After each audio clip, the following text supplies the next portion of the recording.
How's it going, everybody? So this is the newest addition to the shop. This is a 1942 South Bend 13-inch tool room lathe. I've been working off a 9-inch South Bend for the last couple of years, and I love that lathe, but I'm starting to exceed the capacity of what that machine can do.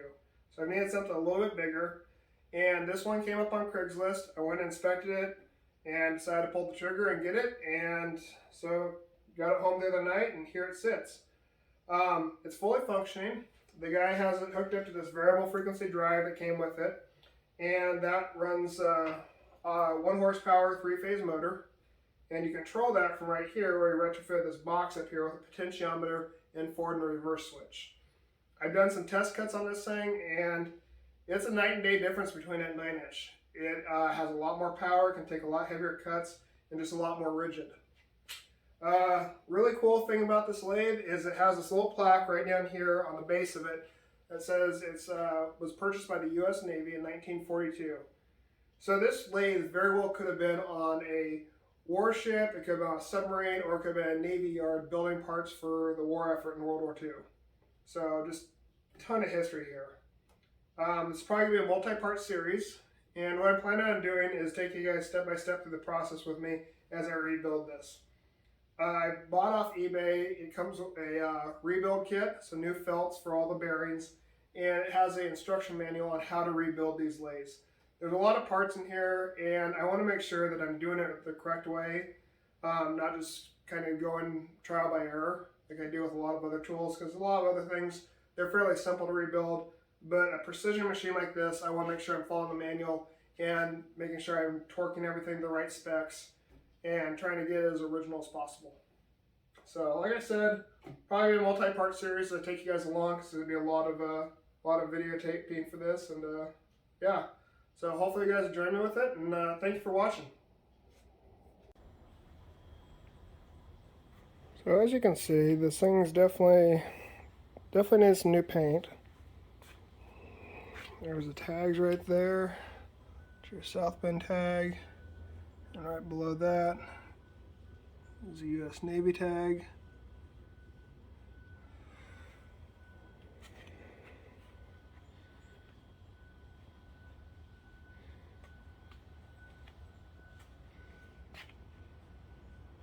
A lot of grease and grime in there. So we need to be all scraped up, degreased, remove all the paint, repaint it, get down to bare metal, and this will be a full-on restoration.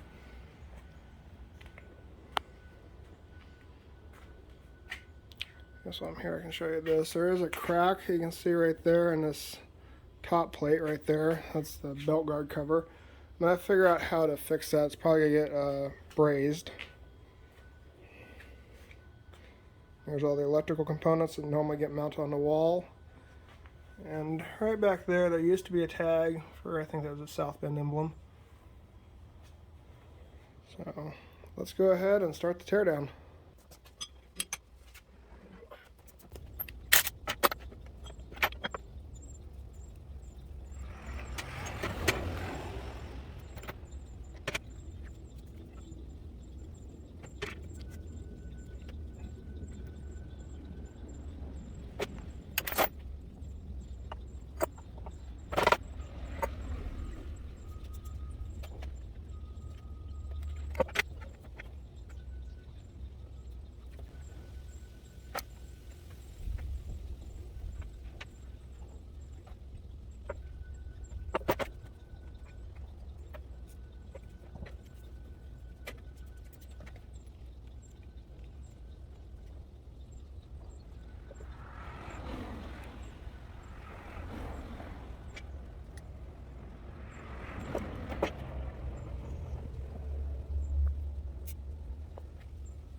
So when this thing rolled off the factory floor, you can still see the hand scraping that they did.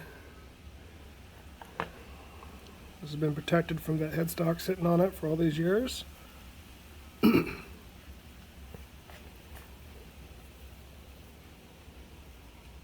This machine's definitely seen some use. I'm a little concerned about those bearings. See the grooves in there. There's chips got in there. Something got in there to cause that groove, and that's the same groove is on this part too.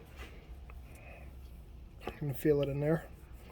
So I'm going to do some research on what best way to fix that, but it's very well maybe just leaving it too, because those grooves are married up to each other and it's been run in that condition. So if I was trying to put this in a different headstock where it would have different wear marks, then it'd be even more concerning. But since this is going back into the same one, and it was running just fine before, I think that just par for the course with something this old and that has this many miles on it.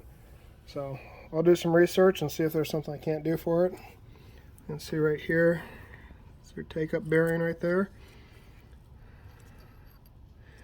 And this side right here didn't really have any wear on it, so which that's pretty typical because this is the back end of the, if you're looking at this is the back end, this is the front end, and here's where your chuck sits. So all the weight and vibration and just all the work end is on this bearing set here. So it's to be expected there's going to be a lot more wear on this side right here. So wipe this off so you can actually really see.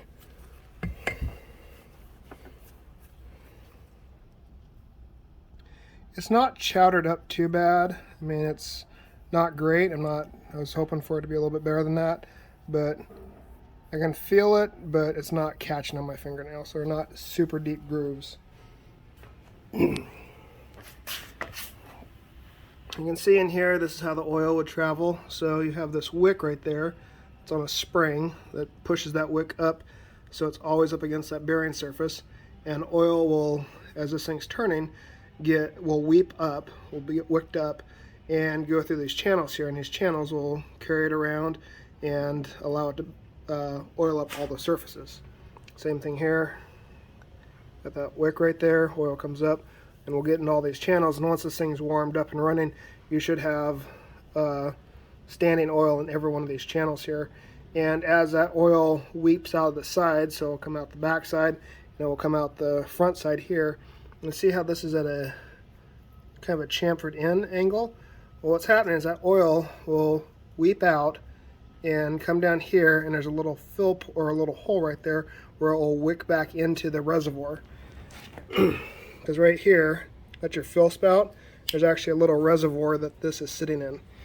Now if you compare that with a 9-inch lathe, like this one, this is just a fill from the top. And what happens here is I just add oil in, that oil runs down to that wick, and that wick runs lengthwise here right underneath this fill cap. And that wick, that felt is what it truly is, it's just a piece of felt. It wicks the oil across the spindle as it's spinning, and then when it gets to the edge here, it just gets flung out, and I don't know if you can see that, but it gets thrown all up against your wall and your shelf there. And it'll, if you look down the floor, you can see the spatter marks here where the oil's just been flung. So Hopefully that thing will be a little bit cleaner when it's taken the place of this, but just for comparison, you have the top mount or top fill oil, it just flows in, flows out, and gets thrown off, where this gets added here, wicks up, spreads out throughout, and then comes out the ends, and it's caught in this channel right here and goes back in. So hopefully a lot cleaner design. We'll see.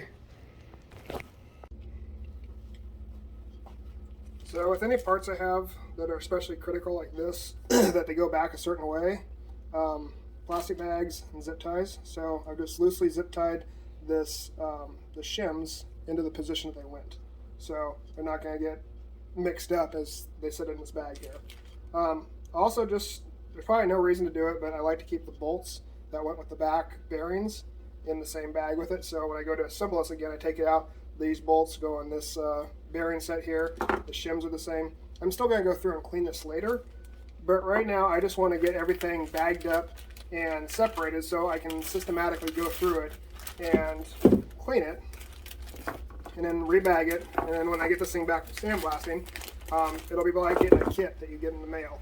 Everything shows up, it's in a bag, or in a, you pull it out of the bag and start the reassembly process. This makes it a lot easier, and you don't lose stuff. I'm not the most organized guy in the world, so I find if I just do a little bit of work when I do the teardown process, it saves me a ton of pain later trying to figure out where everything went. As far as these shims, they look to be, there's a couple that are stacked in there, and I'm going to go over the tolerances and stuff. When I put this thing back together, I may have to remove some or add some, just depends. And I label everything because even though it's pretty obvious, there's only one, this front bearing is obviously a lot bigger than the back bearing. It's just easier. If you have everything labeled and just nice and orderly, it just makes it a pleasure to put it back together instead of you wanting to pull your hair out trying to figure out where every nut and bolt in the big old bin goes in the machine. So to take off this rack right here, has a couple flathead screws right here. What I do, first thing, go in here with a pick and just clean them out. That way you're getting all the grime, the grease, and all the chips that build up in here. This way you can seat your screwdriver all the way in, and you're not going to worry about stripping it out. Two tools I use, this is the impact screwdriver, and you put it in a screw, hit it with a hammer, and it will twist when you hit it. And it drives that screwdriver down and provides a twisting action that loosens it up. But before I do that, I try before I pry, so this one's already loose. The rest of them seem pretty tight.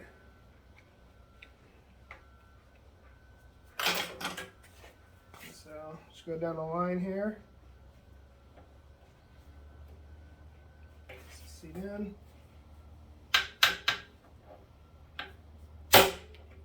And just like that, it twists it, and it's ready to go.